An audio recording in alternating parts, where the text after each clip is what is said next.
Assalamualaikum warahmatullahi wabarakatuh. Selamat pagi teman-teman semua. Semoga pada hari ini kita sehat selalu, tetap semangat belajar, berusaha yang terbaik, sehingga hasil yang kita dapat pun hasil yang terbaik. Baik, melanjutkan pelajaran pekan kemarin. Untuk hari ini yang kita bahas adalah terkait dengan pelaksanaan proklamasi kemerdekaan. Ya. Ada dua landasan dalam proklamasi kemerdekaan atau terkait dengan kemerdekaan. Yang pertama adalah landasan dasar nasional, yang kedua adalah landasan dasar internasional. Landasan dasar nasional itu tercermin dalam pembukaan Undang-Undang Dasar 1945 yang terdiri dari 4 alinea serta merupakan filsafat sosial dan puncak pengalaman sejarah umat manusia pada umumnya dan rakyat Indonesia pada khususnya. Jadi landasan dasar terkait dengan proklamasi, terkait dengan kemerdekaan itu terdapat pada pembukaan Undang-Undang Dasar 1945 nasional. Landasan dasar internasional terdapat dalam 2 piagam. Yang pertama, Piagam Atlantik tanggal 14 Agustus 1941 yang ditandatangani oleh Franklin Delano Roosevelt, Presiden Amerika Serikat, dengan Winston, Perdana Menteri Inggris. Yang pokok isinya, yang pertama adalah tidak dibenarkan adanya perluasan wilayah. Yang kedua, setiap bangsa berhak untuk menentukan nasibnya sendiri. Yang ketiga, setiap bangsa mempunyai hak ikut serta dalam perdamaian dunia. Yang keempat, perdamaian dunia harus diciptakan agar setiap bangsa hidup bebas dari rasa takut dan kemiskinan. Ini yang pertama. Yang kedua, landasan dasar internasional adalah Piagam San Francisco, yang merupakan piagam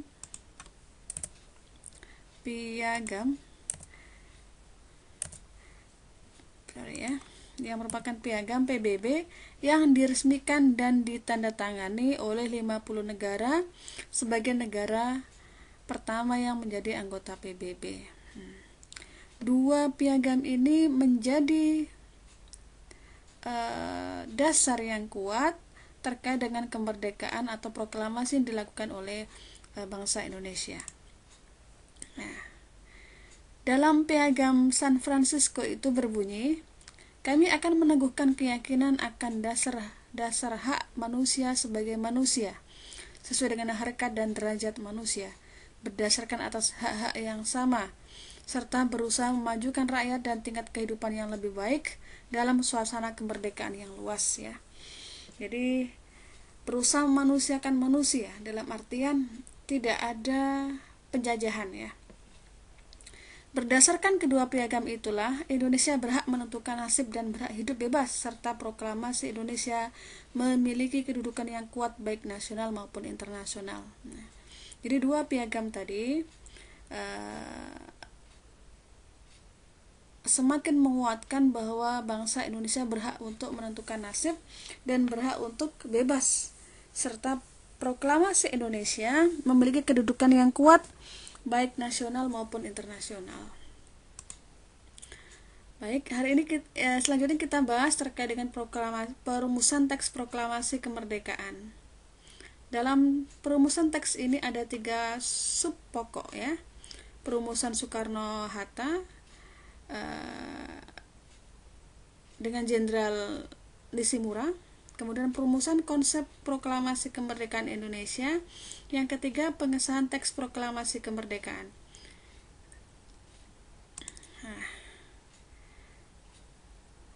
Perumusan Soekarno-Hatta dengan Jenderal Nishimura. Ini bukan berarti yang merumuskan Jenderal Nishimura, ya, bukan. Tapi perumusan ini diawali dengan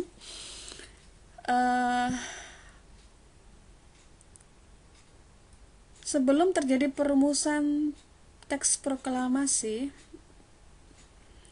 Soekarno-Hatta terlebih dahulu menemui Jenderal Nishimura untuk menjajaki sikap Nishimura terkait proklamasi. Namun ternyata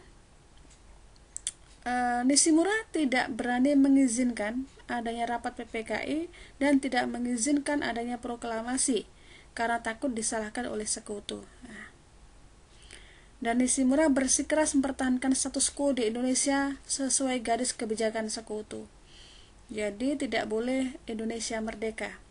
Bahkan yang janjinya PPKI sebagai salah satu usulan dari Jepang hanya sebagai pemanis saja ya. Karena sejujurnya Jepang tidak ingin memberikan kemerdekaan kepada Indonesia. Setelah terjadi bincang dengan Nishimura dan Soekarno-Hatta tahu bahwasanya Nishimura tidak menyetujui adanya proklamasi dan tidak menyetujui adanya rapat PPKI, maka semakin meyakinkan Soekarno-Hatta untuk melaksanakan proklamasi walau tidak disetujui oleh Jepang. Jadi dari pertemuan dengan Nishimura itu meyakinkan Soekarno bahwa proklamasi harus tetap dilakukan dengan atau tanpa persetujuan Jepang. Oke, selanjutnya,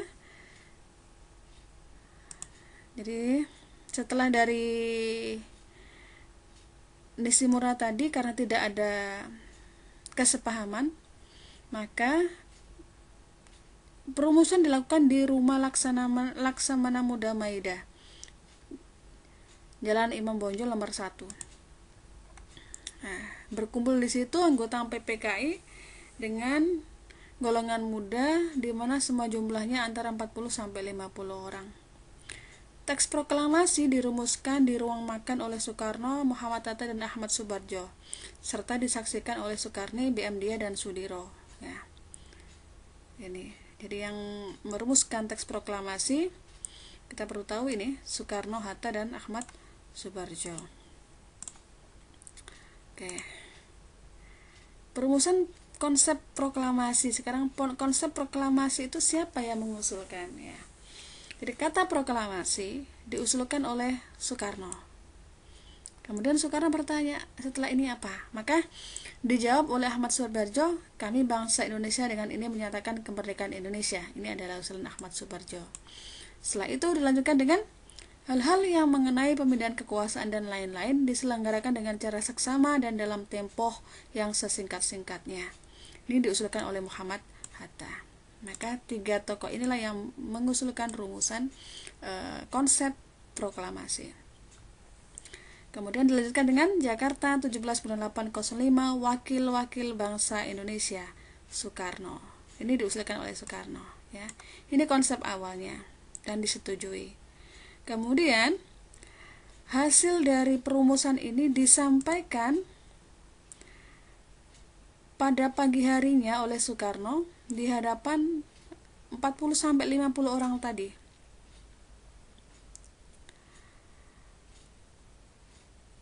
Minta persetujuan terkait dengan konsep yang diajukan. Sebagian menolak karena yang sebagian yang hadir menjadi kolaborator Jepang. Ada yang masih berhubungan dengan Jepang.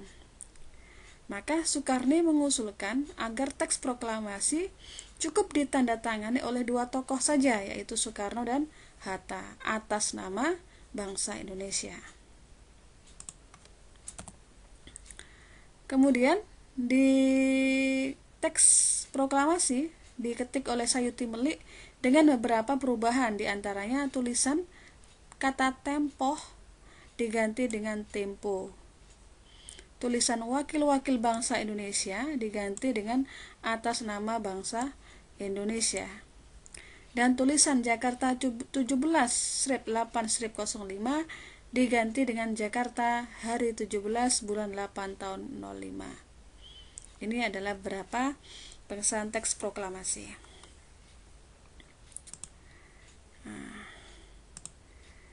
Setelah itu kita lanjut dengan detik-detik proklamasi kemerdekaan. Jadi setelah selesai pada tanggal 17 Agustus 1945 di Jalan Pegangsaan Timur nomor 56 di rumah Soekarno, saat itu sudah berkumpul masyarakat dan tim keamanan di situ adalah Latif Indraningrat, Arifin Abdurrahman, dan persiapan upacara dipimpin oleh Suwiryo, wali kota Jakarta saat itu. Sekitar pukul 10 kurang perkiraan, Hatta baru datang ke rumah Soekarno, kemudian keluar lagi ke teras mungkin ya, di depan mikrofon membacakan teks proklamasi. Sebelum membacakan teks proklamasi itu Soekarno berpidato dengan yang isinya adalah, jadi sebelum dibacakan teks itu Soekarno berpidato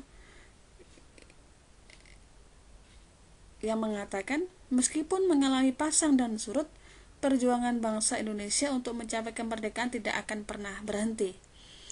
Kedua, dengan tenaga dan kekuatan sendiri, bangsa Indonesia bertekad bulat menentukan nasib bangsa dan tanah airnya. Ya. Setelah pembacaan teks proklamasi dilanjutkan dengan pengibaran bendera merah putih di halaman rumah Soekarno. Bendera merah putih, bendera merah putih adalah hasil jahitan Ibu Fatmawati. Sedangkan pengibar benderanya adalah Suhu dan Latif Indraningrat. Setelah pengibaran bendera dilanjutkan dengan menyanyikan lagu Indonesia Raya yang diciptakan oleh W.R. Supratman. Ini proses proklamasi. Makna peristiwa proklamasi apa? Bagi kita semuanya, bagi para pejuang, merupakan titik puncak perjuangan bangsa Indonesia mencapai kemerdekaan. Tapi bukan lantas setelah itu berhenti perjuangan, tidak ya. Makna proklamasi adalah Indonesia terlepas dari belenggu penjajahan asing, baik dari pihak Belanda maupun Jepang. Harusnya seperti itu. Tapi ternyata Jepang tidak bersedia, maka tetap perlu perjuangan untuk mempertahankan kemerdekaan itu. Yang ketiga, makna proklamasi adalah lahirnya negara Republik Indonesia.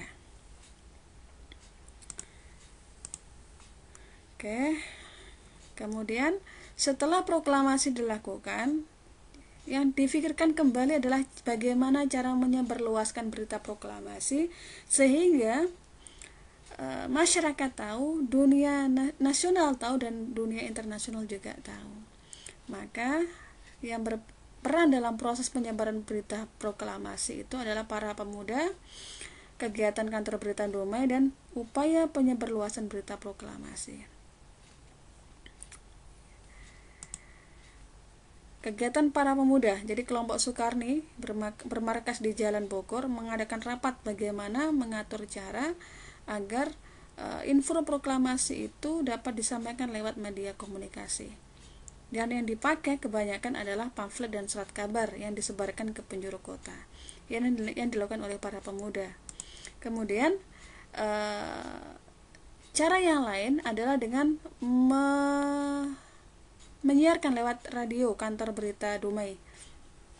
Jadi ceritanya pada tanggal 17 Agustus sore, seorang wartawan kantor berita Damai bernama Sahrudin menyampaikan ngasih salinan berita proklamasi ke Waidan, kepala bagian radionya. Waidan meminta Fewus, petugas komunikasinya, untuk menyiarkan berita. Tahu berita disampaikan, maka Jepang menghalangi dan menyegel kantor ya. Jadi saking tidak mau dunia tahu bahwa Indonesia merdeka, Jepang menghalangi dan menyegel kantornya. Tapi tidak berhenti sampai di situ perjuangan untuk menyebarluaskan. Para pemuda membuat pemancar baru dengan sejumlah teknisi dari radio Damai tadi ya. Jadi beberapa alat dipindah ke Jalan Menteng dan dipindah ke rumah Waidan untuk membuat pemancar baru. Sampai akhirnya berdirilah pemancar baru di Jalan Menteng nomor 31, markasnya ya. Dari situlah akhirnya berita tetap bisa tersampaikan. Kemudian penyebarluasan proklamasi lewat surat kabar. Surat kabar yang pertama yang menyebarkan berita terkait proklamasi adalah Cahaya yang terbit di Bandung, dan Suara Asia yang terbit di Surabaya. Melalui siaran radio juga, koran, dan selebaran. Berita proklamasi juga dibawa oleh para utusan yang kebetulan menghadiri sidang PPKI dan menyaksikan pelaksanaan proklamasi kemerdekaan, seperti Teuku Muhammad Hasan, dari Aceh, Samratulangi dari Sulawesi, dan Ketut Puja dari Bali, dan AA Hamidan Kalimantan. Berbagai caranya dilakukan untuk menyebarluaskan berita proklamasi, karena itu punya makna penting bagi bangsa Indonesia. Setelah berita proklamasi itu, setelah peristiwa proklamasi, muncul ide dari para pemuda dari Komite Van Acti Menteng 31 agar pemerintah itu hadir dan meyakinkan masyarakat bahwa kita betul-betul merdeka, kita benar-benar ada dan kita punya kekuatan. Dan usul itu pun diterima oleh Soekarno. Sampai akhirnya dengan dipelopori oleh Komite Van Acti, rakyat Jakarta membanjiri lapangan Ikada. Jadi dilaksanakan rapat itu dengan berbagai hambatan. Hambatan yang ada diantaranya adalah Jepang memberikan instruksi bahwa dilarang rapat, dilarang mengadakan acara besar. Yang kedua, adanya pro kontra dari para menteri sendiri yang mengingat bahaya yang timbul karena larangan Jepang. Yang ketiga, pada saat terjadi rapat dijaga ketat oleh Jepang. Ini berbagai hambatan gitu ya. Di rapat Ikada, rapat besar Ikada itu rapat raksasa, Soekarno juga memberikan pidato. Yang pertama, meminta dukungan dan kepercayaan rakyat terhadap pemerintah Republik Indonesia. Yang kedua, meminta rakyat agar mematuhi kebijakan pemerintah dengan disiplin. Yang ketiga, memerintahkan rakyat untuk meninggalkan lapangan Ikada dengan tenang. Ini pidato Soekarno.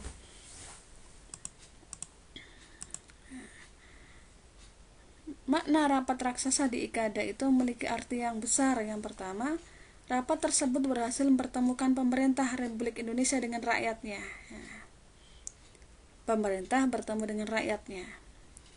Yang kedua, rakyat tersebut merupakan perwujudan kewibawaan pemerintah Republik Indonesia di hadapan rakyat.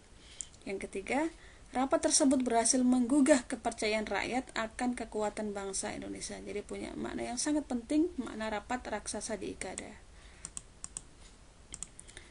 Kemudian setelah itu disusul dengan pernyataan Sri Sultan Hamengkubuwono dengan isi suratnya itu ya, yang menyatakan bahwa dari surat ini, dari pernyataan ini menyatakan bahwa Hamengkubuwono Kesultanan Sultan yang Yogyakarta Hadiningrat bersedia untuk berada di bawah naungan Republik Indonesia.